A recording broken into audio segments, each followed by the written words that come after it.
જય શ્રી કૃષ્ણ.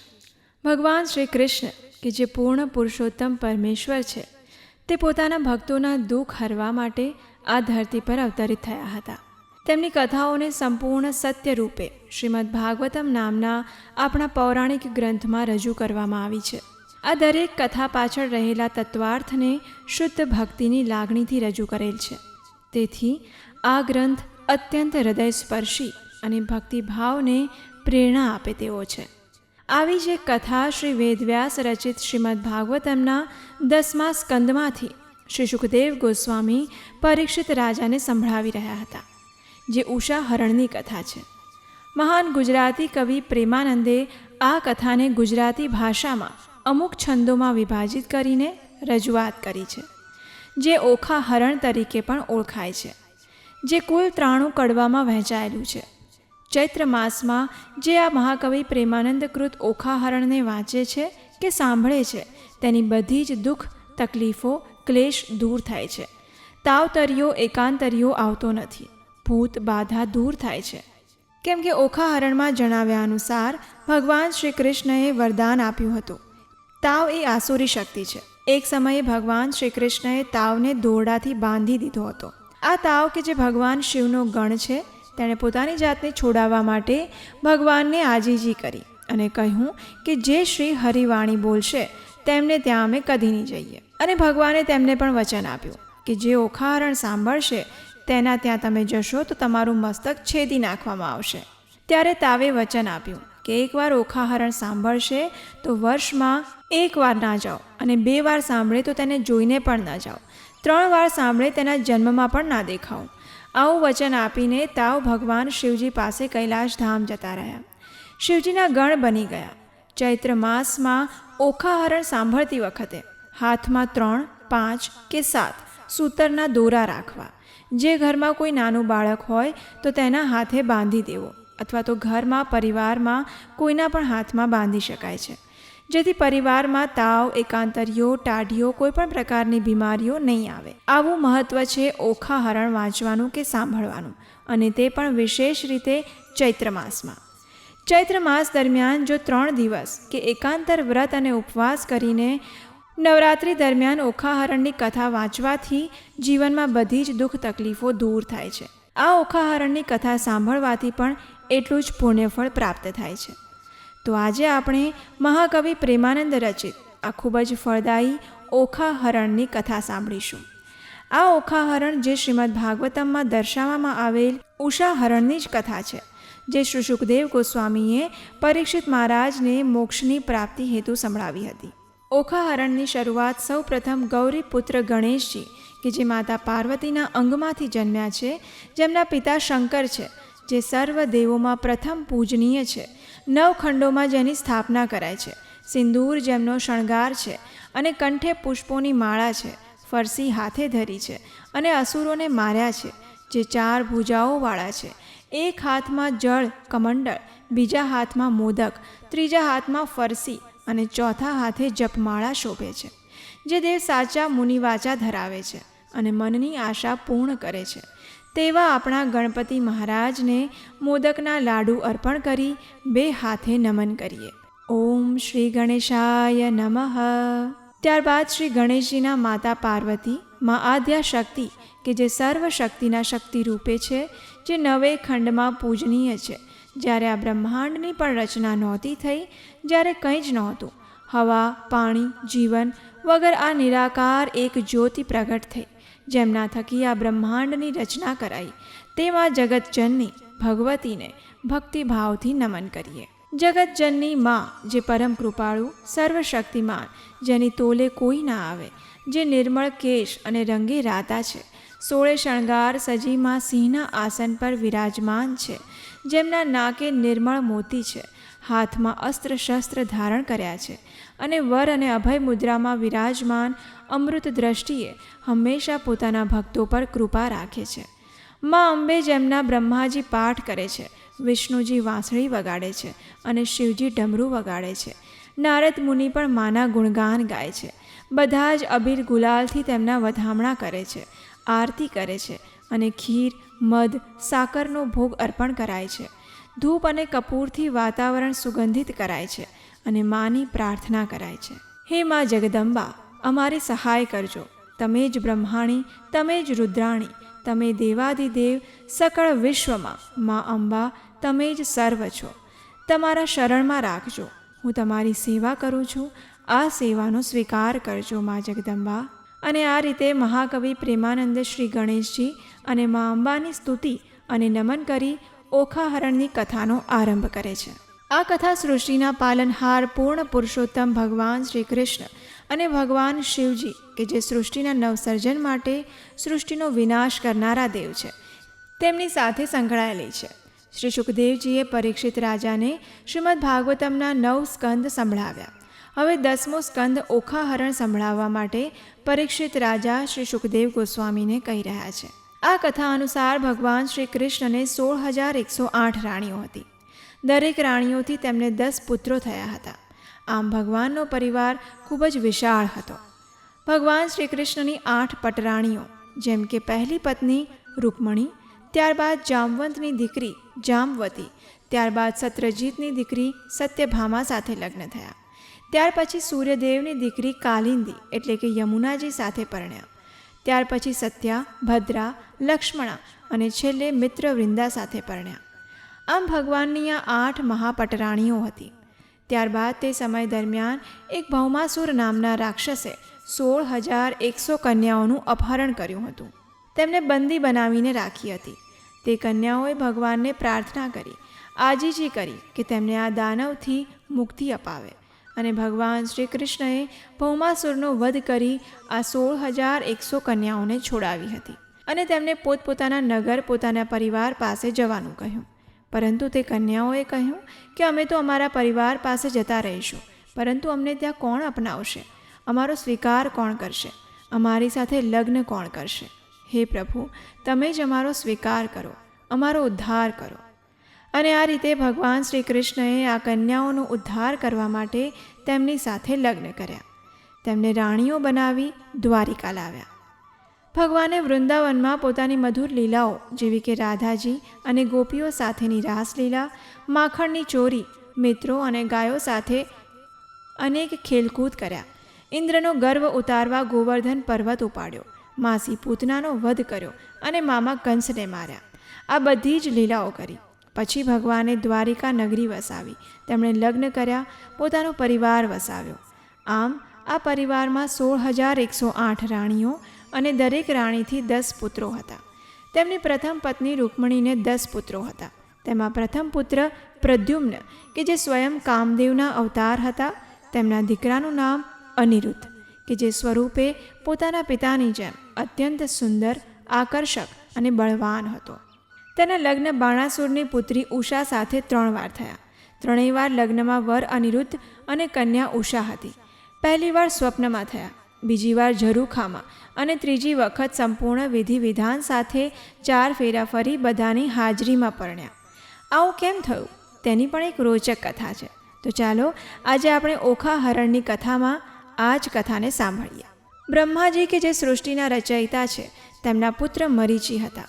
મરીચીના પુત્ર સૂત કશ્યપ અને સૂત કશ્યપના પુત્ર હિરણ્યકશિપુ જે ભગવાન વિષ્ણુના પરમ ભક્ત અને પ્રહલાદના પિતા હતા. હવે આ પ્રહલાદના પુત્ર વિરોચન અને વિરોચનના પુત્ર બલિરાજા જેનાથી 3 ડગનું વરદાન માંગી વામન અવતારમાં ભગવાન વિષ્ણુએ સમસ્ત બ્રહ્માંડ અને પોતે બલિરાજાને પણ જીતી લીધા. આ બલિરાજાનો પુત્ર બાણાસુર કે જે ભગવાન શિવનો મહાન ભક્ત હતો અને તેમની સેવા કરવા હંમેશા તત્પર રહેતો. તેને શિવજી પ્રત્યેની અપાર ભક્તિના કારણે સમાજમાં તેણે ઉચ્ચ સ્થાન પ્રાપ્ત કર્યું હતું. દરેક રીતે તેનું સન્માન થતું. તે ખરેખર ખૂબ બુદ્ધિશાળી અને ઉદાર હતો. આ બાણાસુરે પોતાના ગુરુ શુક્રાચાર્યના કહેવાથી મહાદેવથી વરદાન મેળવવા ખૂબ જ કઠોર તપસ્યા કરી. મધુવનમાં જઈને તપ કર્યું. હાથમાં માળા લઈ શિવજીનું ધ્યાન ધરીને સમાધિમાં બેઠો. તપ કરતાં કરતાં અનેક વર્ષો વીતી ગયા. બધી જ ઋતુઓ એક પછી એક પસાર થવા લાગી. શરીરની ઉપર ધૂળ અને માટી જામી થર થવા લાગ્યો અને છતાં શિવજીએ દર્શન ના આપ્યા. રુધિર અને માંસ સુકાવા લાગ્યું. શરીર સુકાઈને હાડ પિંજર થઈ ગયું. તેના તપના પ્રભાવથી ત્રિભુવન ડોલવા લાગ્યું. અને ત્યારે ભગવાન શિવે માતા પાર્વતીને કહ્યું કે આ રાક્ષસ બાણાસુર મારી ઘોર તપસ્યા કરી રહ્યો છે. તે રાક્ષસ કુળનો છે અને તે મારી પાસે વરદાન માંગવા આ ઘોર તપ કરી રહ્યો છે. માતાએ કહ્યું કે તે રાક્ષસ કુળનો છે, તમારા વરદાનનો દુરુપયોગ કરશે. તમે રાવણને પણ વરદાન આપ્યું હતું અને તેના અત્યાચારનો અંત કરવા પ્રભુ શ્રી રામે આવવું પડ્યું. આ બાણાસુર પણ તમારા વરદાનનો દુરુપયોગ કરીને સૃષ્ટિનો વિનાશ કરશે. પરંતુ મહાદેવ તો ભોળાનાથ છે, જેમને સાચા મનથી બિલીપત્ર ચડાવી તેમની સેવા પૂજા કરાય તો પછી ભલેને દાનવ હોય કે દેવતા, મહાદેવ પોતાના ભક્તોની ઉપર કૃપા હંમેશા રાખે છે. અને તેથી ભોળાનાથે બાણાસુરની તપસ્યાથી પ્રસન્ન થઈ તેને દર્શન આપ્યા. બાણાસુરે વરદાનમાં બળશાળી 1000 ભુજાઓ માંગી. મહાદેવે તેના વરદાનમાં 1000 હાથ આપ્યા. આ વરદાનથી બાણાસુર ખૂબ જ શક્તિશાળી બની ગયો. તેણે શોણિતપુર નામે એક નગર વસાવ્યું. વરદાન પામી તે અત્યંત શક્તિશાળી થઈ ગયો હતો અને તેણે પાતાળ લોકને પણ જીતી લીધું. અનેક રાજ્યોના રાજાઓ સાથે યુદ્ધ કરી તે રાજ્યોને જીત્યા અને સ્વર્ગમાં જઈ ઇન્દ્રદેવ અને દેવતાઓને પરાસ્ત કરી સ્વર્ગલોક પણ જીતી લીધું. ઇન્દ્રદેવ અને બધા જ દેવતાઓને સ્વર્ગમાંથી બહાર કાઢી મૂક્યા અને આમ ત્રણેય લોકમાં તેને જીતનાર હવે કોઈ ના રહ્યું. તેણે ત્રણેય લોક પર વિજય પ્રાપ્ત કરી લીધા. તેને થયું કે તે એટલો શક્તિશાળી છે કે તેની સામે ટકી રહેવા કોઈ સમર્થ નથી. ત્રણેય લોકને જીત્યા પછી તે નારદ મુનિ પાસે આવ્યો. તેણે નારદ મુનિને પ્રણામ કરીને કહ્યું કે મારી શક્તિ વ્યર્થ છે. મારા જેવો શક્તિશાળી મને કોઈ ના મળ્યો. જેથી મને સંતોષ થાય ત્યારે નારદ મુનિએ જવાબ આપ્યો કે જેણે તને 1000 હાથ આપ્યા છે ને તે ભગવાન શિવની શરણમાં જા. આ સાંભળી બાણાસુર કૈલાશ પર પહોંચ્યો, જ્યાં શિવજી પાસે માતા પાર્વતી પણ વિરાજમાન હતા. તેણે પ્રણામ કર્યા. શિવજીએ બાણાસુરને કૈલાશ આવવાનું કારણ પૂછ્યું અને કહ્યું કે શોણિતપુર રાજ્ય આવ્યું છે, 1000 હાથ આપ્યા છે, હવે શા માટે તારે અહીંયા આવવું પડ્યું? તો બાણાસુર કહે છે, 1000 હાથ આપ્યા, પરંતુ સત્ય એ છે કે સ્વામી મારી સાથે લડી શકે, મારી સામે ટકી શકે એવો કોઈ યોદ્ધા નથી. મારી શક્તિ વ્યર્થ છે. મને એક એવો યોદ્ધા આપો કે જે મારી સામે ટકી શકે, મારી સાથે યુદ્ધ કરવા સમર્થ હોય. સ્વામી મને તમારા સિવાય કોઈ યોદ્ધા નથી દેખાતો કે જે મારી સાથે યુદ્ધ કરી શકે, મારી સામે જીતી શકે. બાણાસુરની આ ગર્વથી ભરેલી વાતો સાંભળીને શિવજીએ તેને આશ્વાસન આપતા કહ્યું, ધીરજ રાખ બેટા, વહેલી તકે તારો કોઈ પ્રતિદ્વંદી પણ જરૂર આવશે, જેની સામે તારી શક્તિનું પ્રદર્શન કરવાનો તને અવસર મળશે, જે તારી ભુજાઓનું છેદન કરીને તારું ગર્વ તોડશે. ત્યારે બાણાસુરે ભગવાન શિવને પૂછ્યું, તે કોણ છે અને ક્યારે આવશે? તેની મને કઈ રીતે જાણ થશે? ત્યારે ભગવાન શિવે તેને એક ધજા આપી અને કહ્યું કે જ્યારે આ ધજા તૂટશે ત્યારે સમજજે કે તે જ યોદ્ધા છે કે જે તારી સાથે યુદ્ધ કરવા સમર્થ છે. આ સાંભળી બાણાસુર ખુશ થઈ ગયો અને વરદાન પ્રાપ્ત કરી શોણિતપુર પાછો આવ્યો. હવે આ બાજુ ભગવાન શિવજી પણ માતા પાર્વતીને કહીને તપ કરવા જતા રહ્યા. ત્યારે માતા પાર્વતીએ કરુણતાથી કહ્યું, હે ભોળાનાથ, તમે તો સમાધિમાં લીન થઈ જવાના છો, રહી હું એકલી, આમ જન્મારો કેમ જાય? જો મારે પણ સંતાન હોત તો તેની સાથે હું મારો સમય ગાળી શકત. આ સાંભળી મહાદેવે વરદાન આપ્યું કે એક પુત્ર અને એક પુત્રી જન્મશે, જે તમારું ધ્યાન રાખશે અને તેના સાર સંભાળમાં તમારો પણ ભવ સુધરશે. આમ વરદાન આપી ભગવાન શિવજી સમાધિમાં લીન થઈ ગયા અને વનમાં જતા રહ્યા. એક સમયે પાર્વતી મા તેમની સખીઓ સાથે સ્નાન કરવા ગયા. ત્યારે તેમને મનમાં વિચાર આવ્યો કે કોઈ પોતાનું હોય તો ધ્યાન રાખી શકે, અને ભગવાન ભોળાનાથને ત્યાં તો અનેક ગણોની અવર જવર રહેતી હોય છે. જેથી સુરક્ષા માટે માતા પાર્વતીએ વિચાર્યું કે મહાદેવના વરદાનથી જો સંતાનની ઉત્પત્તિ કરે તો તે તેમનું ધ્યાન રાખી શકે અને રક્ષણ કરી શકે.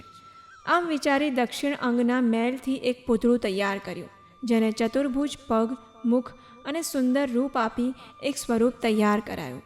અત્યંત મોહક રૂપે પૂતળું તૈયાર થયું, જેના એક હાથમાં જળકમંડળ, બીજા હાથમાં મોદક, ત્રીજા હાથમાં ફરસી અને ચોથા હાથમાં જપમાળા શોભતી હતી. તેની કાયા વિશાળ હતી અને કંઠે પુષ્પોની માળા હતી. અતિ સુંદર, અતિ મોહક રૂપે ગણેશજીને ઉત્પન્ન કરવામાં આવ્યા. પછી મારે વિચાર આવ્યો કે જો તેની સાથે કોઈ બીજું પણ હોય તો બંને સાથે રમી શકે, બેઠા બેઠા વાતો કરી શકે. અને આમ વિચારીને માએ આકર્ષક રૂપે માથે ચાંદલો, સુંદર વાળ, જેમાં ફૂલોનો ગજરો નાખેલ અતિ સુંદર કન્યાની ઉત્પત્તિ કરી. આમ શ્રી સુખદેવ ગોસ્વામીએ પરીક્ષિત રાજાને કહ્યું કે માતા પાર્વતીએ આ બંને બાળકોની ઉત્પત્તિ પોતાના શરીરમાંથી કરી. હવે થયું એવું કે માતા પાર્વતી તો સ્નાન કરવા જતા રહ્યા અને પાછળથી નારદ મુનિ આવ્યા. તેમને બાળકોને જોઈને આશ્ચર્ય થયું કે આ બાળકો કોણ છે. આ બાળકોના સમાચાર શિવજીને આપવા તે મધુવન પહોંચ્યા, જ્યાં ભગવાન શિવ તપ કરી રહ્યા હતા. સમાધિમાં લીન બેઠેલા શિવજીને નારદજીએ કહ્યું, હે પ્રભુ, હે પ્રભુ. આ સાંભળી શિવજી સમાધિમાંથી ઉઠી ગયા. નારદજીએ કહ્યું, પ્રભુ, તમે તો અહીં સમાધિમાં લીન છો અને કૈલાશ પર તમારા નિવાસ સ્થાને બે બાળકો કે જે મા પાર્વતી સાથે તેમનું ધ્યાન રાખવા રહ્યા છે, તમે તો વન વગડામાં ભ્રમણ કરો છો અને માતા પાર્વતી બાળકો સાથે સુખેથી રહે છે. આ સાંભળી ભોળાનાથ કૈલાશ પર્વત પર માતા પાર્વતીને મળવા ગયા. ત્યાં જઈને તેમણે જોયું તો સાચે જ એક બાળક દ્વાર પર ઊભો રહી રક્ષા કરી રહ્યો હતો. મહાદેવ જ્યારે માતા પાર્વતીને મળવા અંદર જવા લાગ્યા તો તે બાળકે આડા આવીને તેમને અંદર જતા રોક્યા અને મહાદેવને કહ્યું, તમે તો શરીરે ભસ્મ ચોળી છે, તમે તો જોગી લાગો છો, અહીં કેમ આવ્યા છો? મારી માની આજ્ઞા વિના અંદર જવાનો અધિકાર નથી તમને. જાઓ, ચાલ્યા જાઓ. આ સાંભળી મહાદેવને ક્રોધ આવ્યો. તેમણે કહ્યું કે હું પાર્વતીનો પતિ છું, તું મને મારા જ ઘરમાં જતા કેવી રીતે રોકી શકે? તારું આ કાર્ય અધિકાર વગરનું છે અને મૂર્ખતાપૂર્ણ છે. આટલું કહીને ભગવાન શિવ અધિકારપૂર્વક ઘરમાં જવા લાગ્યા. એટલે તે બાળકે ફરીવાર તેમને રોક્યા અને આથી શિવજીએ પોતાના ગણોને તે બાળકને સમજાવવા કહ્યું. શિવજીના ગણોએ તે બાળકને ઘણું સમજાવ્યું, છતાં ગણોની વાત પણ તેમણે ના માની અને તેમને મારીને ત્યાંથી ભગાડી મૂક્યા. આ રીતે બધા જ દેવતાઓએ પણ ઘણા પ્રયત્નો કર્યા, છતાં બાળકે કોઈની વાત ના સાંભળી અને કહ્યું કે માતાની આજ્ઞા વગર તે કોઈને પણ અંદર નહીં જવા દે. જ્યારે બાળકે કોઈની પણ વાત ન માની ત્યારે બધા જ ગણો તેમજ દેવતાઓ સાથે બ્રહ્માજી અને વિષ્ણુજીના સમજાવવાથી પણ બાળક ન સમજ્યો. ત્યારે બધાએ એક પછી એક બાળક સાથે યુદ્ધ કર્યું, પરંતુ આ બાળક જરા પણ ગભરાયો નહીં. ભયંકર આક્રમણ કરી એક પછી એક બધાને પરાસ્ત કર્યા. હવે બાળકને કોઈની પણ વાત ન માનતા જોઈ શિવજીએ સ્વયં પ્રહાર કર્યો, પરંતુ શિવજીને પણ તે બાળકે શસ્ત્રહીન કર્યા અને પરાસ્ત કર્યા. આ બાળકનું પરાક્રમ જોઈ બધા જ આશ્ચર્યચકિત થઈ ગયા. હવે શિવજીને અત્યંત ક્રોધ આવવા લાગ્યો અને તેમણે પોતાના ત્રિશૂળથી તે બાળકનું માથું કાપી નાખ્યું. આ દિવસે માક્ષર વદ ચોથ હતી અને આ જ દિવસથી ગણેશ ચોથનું વ્રત કરાય છે. બાળકનું માથું કપાઈને ચંદ્રદેવના રથમાં જઈ પડ્યું, જેથી ચોથના દિવસે ચંદ્ર પૂજાનું મહત્ત્વ થયું. બાળકનું માથું કપાયું અને શિવજીનું આવું રુદ્ર રૂપ જોઈ તે બાળકીને થયું કે ભાઈને તો માર્યા, તેમથી તેને પણ મારી નાખશે. આમ વિચારીને તે ગભરાઈને ત્યાંથી નાસી ગઈ. હવે બધી વાતની જાણ તેણે માતા પાર્વતીને કરી. તેમના ક્રોધનો કોઈ પાર ના રહ્યો. તેમણે 1,00,000 શક્તિઓની રચના કરી અને પોતાના પુત્રને મારનારને નષ્ટ કરવાનો આદેશ આપ્યો. માએ ઉત્પન્ન કરેલી શક્તિઓએ કાળઝાળ બનીને ઉત્પાત મચાવ્યો. આથી બધા જ ભયભીત થવા લાગ્યા અને માના ક્રોધને શાંત કરવા દેવતાઓ બ્રહ્માજી, વિષ્ણુજી બધાએ મળીને માની અનેક પ્રકારે સ્તુતિ કરી. સ્તુતિથી મા આદ્યાશક્તિનો ક્રોધ શાંત થયો, પરંતુ પોતાના પુત્રને ફરીથી જીવિત કરવાની શરત રાખી. મહાદેવે બધા જ ગણોને દેવતાઓને કહ્યું કે વનમાં જાય અને જે પણ પહેલું જાનવર મળે તેનું શીશ લાવે. અને બધા ગણો વનમાં ગયા ત્યારે સૌપ્રથમ તેમને હાથી મળ્યો, જે વર્ષોથી ભગવાનની તપસ્યા કરી રહ્યો હતો. તેણે પોતાનું માથું આપવાનું સ્વીકાર્યું. ગણોએ હાથીનું માથું લાવીને મહાદેવને આપ્યું અને મહાદેવે હાથીના શીશ સાથે બાળકને જીવિત કર્યો. હાથીનું મસ્તક લગાવવાથી તે બાળક ગજાનંદ કહેવાયા. અને આ રૂપ જોઈ માતા પાર્વતીએ કહ્યું, આ રૂપમાં તો મારા બાળકની બધા હાંસી ઉડાવશે. તો મહાદેવે કહ્યું, રૂપ કરતાં ગુણ મહત્વના છે. માતાના શરીરના મેલમાંથી ઉત્પન્ન થવાથી બાળકના મસ્તકમાં કુબુદ્ધિ હતી, મલિનતા હતી, જેથી અભિમાનવશ આવું અજ્ઞાનતા ભર્યું તે કાર્ય કરતો હતો. તેથી નવું મસ્તક મળવાથી ગણપતિ બળ, બુદ્ધિ અને જ્ઞાનના કારણે પૂજાશે. દેવોમાં તે પ્રથમ પૂજનીય ગણાશે. અને આમ મહાદેવે ગણપતિ મહારાજને આશીર્વાદ આપ્યા, તેમજ દેવતાઓએ પણ પોતાના આશીર્વાદ આપ્યા. અને આ રીતે ગણપતિ મહારાજ પ્રથમ પૂજનીય બન્યા, જેમના વિના બધી જ પૂજા અધૂરી છે. ત્યારબાદ માતા પાર્વતીને પોતાની દીકરીની યાદ આવી. તેમણે બધાને પૂછ્યું, અરે દીકરી ક્યાં ગઈ? આમ શોધતા શોધતા ઓખા કહી માએ સાદ પાડ્યો. ઓખા ઓરડામાંથી બહાર આવી. માતા પાર્વતીએ ઓખાને જોઈને કહ્યું, તે પોતાનો ભાઈ મર્યો આ વાત મને કેમ ના કહી, અને તેની સહાય કરવાને બદલે તું ત્યાંથી નાસીને ચાલી ગઈ? આમ કહી માતા પાર્વતીએ ક્રોધવશ તેમની દીકરીને શ્રાપ આપ્યો કે તે મારી કુખ લજવી છે, જેથી તારું આ અંગ ઓગળી જશે અને ત્યારબાદ તું દૈત્ય કુળમાં અવતાર લઈને આવજે. આ સાંભળી ઓખા થરથર ધ્રુજવા લાગી અને ક્ષમા માંગતા કહ્યું કે મારાથી અપરાધ થયો છે, હું ગભરાઈ ગઈ હતી, આમાં મારો કંઈ જ વાંક નથી. આ સાંભળી માતાએ જવાબ આપ્યો કે મારું કહ્યું મિથ્યા નહીં થાય. તું દૈત્ય કુળમાં જન્મીશ, પરંતુ તને કોઈ દેવપુત્ર પરણશે, જેથી તારો ઉદ્ધાર થશે. માએ સાથે વરદાન આપ્યું કે ચૈત્ર માસ દરમિયાન તારો ઘણો મહિમા હશે. ઓખા હરણને જે સાંભળશે તે મહારોગોમાંથી મુક્ત થશે. ચૈત્ર માસમાં જે અલોણા કરીને ઓખા હરણ વાંચશે તેને કોઈ પણ પ્રકારની બીમારીઓ શરીરે કે મનમાં નહીં આવે.